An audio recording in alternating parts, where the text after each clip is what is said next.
네, 경제 지표를 통해서 증시 전망을 해보는 시간입니다. 시장의 큰 그림을 그려보는 시간, 서강대학교 경제대학원의 김영익 교수 모셨습니다. 어서 오세요. 예, 안녕하십니까. 네, 일단은 오늘 삼성전자의 잠정신적 발표가 예. 상당히 좋았습니다. 예. 이에 힘입어서 지금 지수가 오름세를 계속해서 이어가면서 예. 연고점을 다시금 돌파를 하고 있는 상황인데 예. 일단 지수라든지 시장에 대한 지금 분석은 어떻게 하고 계세요? 예, 우리 주가가 그동안 상당히 부진해가지고 네. 우리가 미국 주식 투자 많이 했으면 이제 우리 주식도 본격적으로 좀 더 투자해야 된다. 뭐 상승 국면이고 머지않아 3천 시대가 도래할 것이다. 네. 예, 저는 그렇게 보고 있습니다. 네, 그렇다면 삼성 3000 시대가 오기 위해서는 어떤 전제 조건이 필요하다고 보십니까? 우선 경기가 회복돼야 되고요. 두 번째 증시 유동성이 증가해야 되죠. 네. 예, 그리고 지금 환율이 굉장히 높은 수준이 있는데 환율 안정되고 이 세 가지 조건이 갖춰지면은 저는 뭐 3천 시대 다시 도래하리라고 보고 있습니다. 네, 일단은 경기가 회복돼야 한다라고 말씀을 해주셨습니다. 6월 수출 데이터를 보자면 상당히 잘 나왔습니다. 예. 지금 수출 같은 경우에는 9개월 연속 증가세를 나타내고 있고 이에 따라서 우리나라의 경제 성장률 전망치 정부 같은 경우에는 2.6% 예. 상향 조정을 하기도 했는데 예. 경기 부분은 어떻습니까? 예, 뭐 경기가 수출하고 내수하고 차별화됐습니다만은 수출 중심으로 경기가 회복되고 있죠. 네. 이미 그 경기가 회복될 것이라는 거를 선행지수가 이야기해 줬었어요. 그래서 OECD가 우리나라가 선행지수를 작성해서 발표하는데요. 예, 그림에 나오고 있습니다만은 빨간 선인데 작년 2월이 저점이었고요. 네. 예, 그다음에 어제 저녁에 우리나라 통계청 선행지수 순환변동치보다 한 20일 빨리 발표한대요. 6월 것도 증가했습니다. 선행지수가 계속 증가하고 있다는 것은 경기 회복을 예고해 줬는데요. 실제로 1, 4분기 경제성장률이 뭐 전기비 1.3%, 미국식 연율로 따지면은 5.2% 회복되고 있죠. 물론 내수가 별로 안 좋기 때문에 네. 2분기, 3분기 가면서 전분기 대비 성장률은 둔화되고 있습니다만은 전반적으로 우리 경제가 수출 중심으로 지금 회복 국면에 있다 이렇게 볼 수가 있을 것 같습니다. 네, 수출 국면으로 회복세가 나타나고 있다. 내수도 좀 살아나기를 예. 바라보겠습니다. 예. 그리고 두 번째 전제 조건으로는 유동성이 증가를 해야 한다라고 말씀해 주셨는데 사실 외국인의 순매수는 꾸준하게 들어오고 있어서 이 부분은 상당히 긍정적인데 예. 전반적인 뭐 증시의 거래 대금이라든지 거래량 자체는 좀 위축이 된 것이 안타까운 부분이거든요. 먼저 외국인의 순매수가 계속해서 유입될 수 있는 환경인지 어떻게 확인을 해봐야 될까요? 예, 저는 순매수 유입될 수 있는 환경이라고 보고 예. 있습니다. 올해 뭐 상반기에 우리 외국인들이 우리 주식을 한 23조 정도 순매수했다고 그러지 네. 않습니까?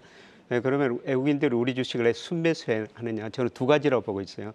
하나는 우리 주가가 저평가됐다. 예, 그리고 두 번째는 우리 원화 가치도 저평가됐다. 지금 원달러 환율이 뭐 1,380원 안팎에서 움직이고 있습니다만은 우리 원달러 환율을 결정하는 한미 금리차, 그다음에 미 달러 지수, 경상수지 이런 걸 고려하면은 우리 원화 가치가 뭐 지나치게 아직 저평가되어 있는 것 같습니다. 그렇죠. 예, 그래서 우리 주식을 산 외국인들은 한국의 주가도 저평가됐다, 원화 가치도 저평가됐다, 예, 그런 기대를 가지고 샀고요. 그리고 환율이 더 떨어질 것이라고 본다면은 하반기에도 외국인들이 우리 주식을 계속 사리라고 보고 있습니다. 네, 그렇군요. 그렇게 된다면은 또 외국인들이 원화가 강세 기조를 보인다면은 환차 이익을 얻을 수 있기 때문에 외국인의 순매수는 계속해서 들어올 수 있을 것이다라고 말씀해 주셨습니다. 그리고 지금 미국은 7월 FOMC가 7월 말에 있게 되고 8월은 FOMC가 없고 예, 이제는 9월에 기준금리 인하에 대한 기대감이 지금 60%를 넘어서고 있더라고요. 예. CME 페드와치 보니까. 예. 우리나라 같은 경우에는 어떨까요? 언제쯤 기준금리를 인하할 수 있을까요? 예, 우선 미국은 9월에 인하할 네. 확률이 점차 높아지고 있다고 보고 있고요. 이번 주에 미국 경제 지표도 여러 가지가 발표됐는데 네. 대표적으로 미국 공급자 관리 앞에 ISM PMI 지수라고 그러죠. 그 제조업이 계속 50을 밑돌고 있고요. 중요한 거는 서비스업이 48.5로 급락해 안 버렸습니다. 좋더라고요. 예. 그동안 미국 경제 제조업 나쁜데 서비스업 좋아가지고 경제 성장을 했는데요. 서비스업도 경기가 굉장히 위축되고 있다는 거죠. 예, 그리고 ADB 고용도 예상보다 낮게 나왔고요. 그다음에 주간 실업수당 청구 건수라고 그 연초에 뭐 4주 이동 평균이 한 20만 건 정도 됐었어요. 근데 최근에 24만 건으로 올라버렸습니다. 그래서 미국 경제 성장률 고용 중심으로 둔화되고 있으니까 뭐 9월에 인하하리라 보고 있고요. 문제는 우리가 미국보다 더 빨리 금리를 인하할 수 있는가? 그럴 수 있을까요? 예, 저는 인하할 수 있다고 보고 있습니다. 저는 한국은행이 빠르면 8월에 금리 인하할 수 있다고 보고 있는데요. 뭐 그거는 우리 금리가 미국 금리보다 더 낮지만은 우리 물가 상승률이 그만큼 미국보다 안정되고 있다는 거죠. 지난 6월 소비자 물가가 이번 주에 발표됐지 않습니까? 뭐 6.4%, 그런 네. 물가는 2.2%. 제가 물가를 전망해 보면요, 8월 무렵에는 2% 이하로 떨어집니다.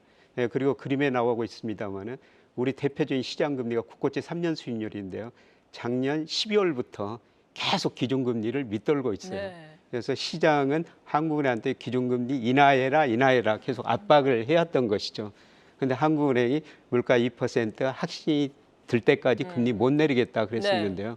물가 상승률이 6월에 2.4%, 아마 7, 8월 가면 2% 안팎, 10월 가면 저는 1.4% 안팎까지 떨어지리라고 보고 있습니다. 물가 상승률이 낮아지니까 한국은행이 금리 인하할 수밖에 없다는 것입니다. 문제는 우리가 금리를 인하하면 돈이 좀 미국으로 빠져나와서 우리 환율이 또 그럴 수 급등할 있죠. 것이 아닌가, 예. 이런 우려도 제기되고 있는데요. 그런데 작년에도 그렇고 올해도 그렇고 우리 금리가 미국 금리보다 더 훨씬 낮은데도 불구하고 주식시장으로 계속 돈이 들어왔고 그건 그러네요. 채권 시장으로도 계속 돈이 들어오고 네. 있어요. 그리고 특히 채권 시장에서 돈이 빠져나가지 않을까, 그런 우려가 높은데요. 그런데 우리 채권을 외국인들이 한 10% 가지고 있는데요. 아시아계 자금이 47%, 유럽계 자금이 30%, 우리 채권의 77%를 외국인이 가지고 있는, 아시아계 유럽 자금이 가지고 있는, 네. 미국 사람들 별로 안 가지고 있다는 거죠. 그런데 우리가 일본, 뭐 싱가포르, 홍콩 금리보다 높고 독일 금리보다 훨씬 높아요. 아시아계나 유럽계 자금이 우리 채권 팔 이유가 없다는 거죠. 네. 그래서 우리가 먼저 금리를 인하하더라도 뭐 그렇게 환율에 저는 큰 영향을 주지 않으리라고 보고 네. 있습니다. 미국보다 먼저 기준금리 인하할 가능성도 있다. 8월 기준금리 인하하거나 혹은 또 미국보다 약간 늦게 10월에 기준금리 인하할 가능성이 있지만 외국인의 자금 이탈은 미미할 것이다. 없을 수 있겠다라고 말씀을 해주셨습니다. 이런 가운데 앞서서 환율이 상당히 중요하다라고 언급을 해주셨고, 우리 원화 같은 경우에는 지금의 약세가 너무 과도하다라고 평가를 해주셨는데 이 부분과 관련해서 또 차트가 있더라고요. 실제로 우리 증시와 환율의 뭐 상관관계라든지 이런 건 어떻게 차트 한번 계십니까? 보내주시면요, 보여주시면은 올해 들어서 과거하고는 좀 다른 현상이 나타나요. 네. 주가는 그래도 꾸준히 오르고 있죠. 그런데 환율은 제가 축을 거꾸로 그리는 거예요. 예. 같은 방향으로 움직인다는 걸 보이기 위해서요. 그러니까 우리 주가가 오를 때 환율도 떨어졌다는 겁니다. 원화 가치도 올랐다는 거죠. 근데 올해 들어서 주가는 지금 계속 오르고 있는데 오히려 환율은 오르고 있는 오르졌죠. 예. 원화 가치가 떨어졌다는 겁니다. 그런데 누가 오르냐?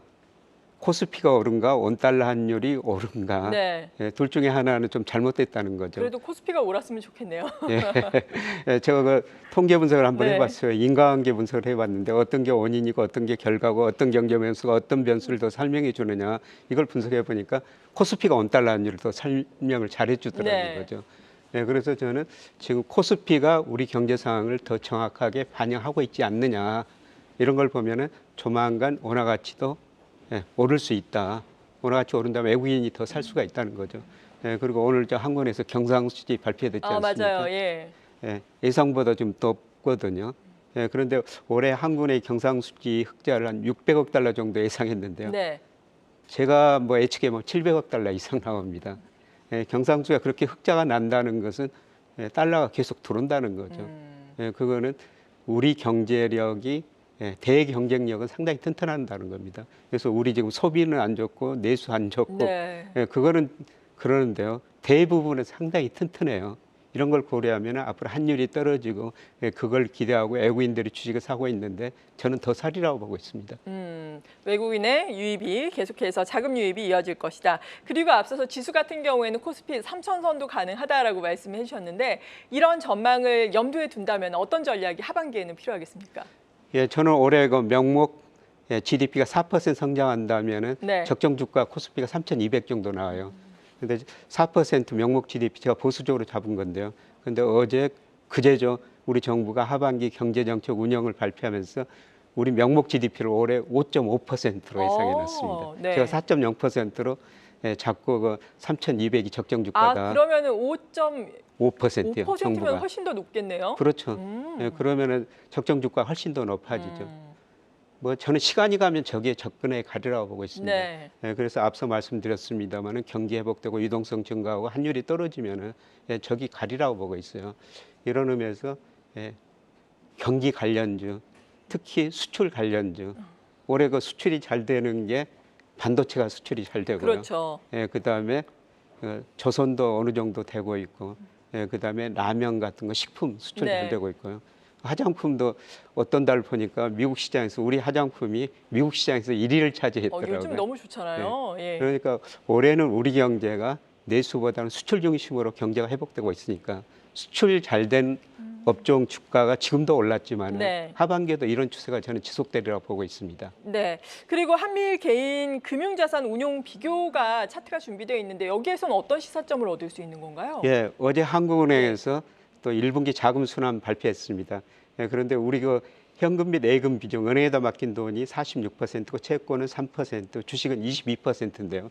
제가 보기에는 앞으로 금리 더 떨어집니다. 은행 예금 비중 46%가 우리나라가 너무 상당히 높다는 높네요. 거죠. 일본과 예. 더불어서. 예, 미국은 그 현금 및 예금이 12%밖에 안 되고 미국은 1분기 기준으로 미국 개인들은 53%를 주식을 가지고 있어요. 근데 우리 22%, 일본 20%, 뭐 우리가 미국 수준으로 갈 수는 없죠. 네. 그럼에도 불구하고 저는 22%는 지나치게 낮다. 그래서 앞으로 금리 떨어지고 주가 저평가됐다. 그래서 계속 그 채권 주식 비중, 올 하반기에는 특히 주식 비중을 더 늘리셔야 된다고 저는 보고 있습니다. 네, 주식 비중을 늘려갈 필요가 있다. 하반기 3,000선 이상 코스피는 갈 것으로 전망된다라는 긍정적인 해석해 주셨습니다. 서강대학교 경제대학원의 김영익 교수와 함께했습니다. 고맙습니다. 네, 고맙습니다. 계속해서 다양한 경제 이슈를 알고 싶다면 구독과 좋아요, 알림 설정 부탁드립니다. AI 캐스터 권미정이었습니다.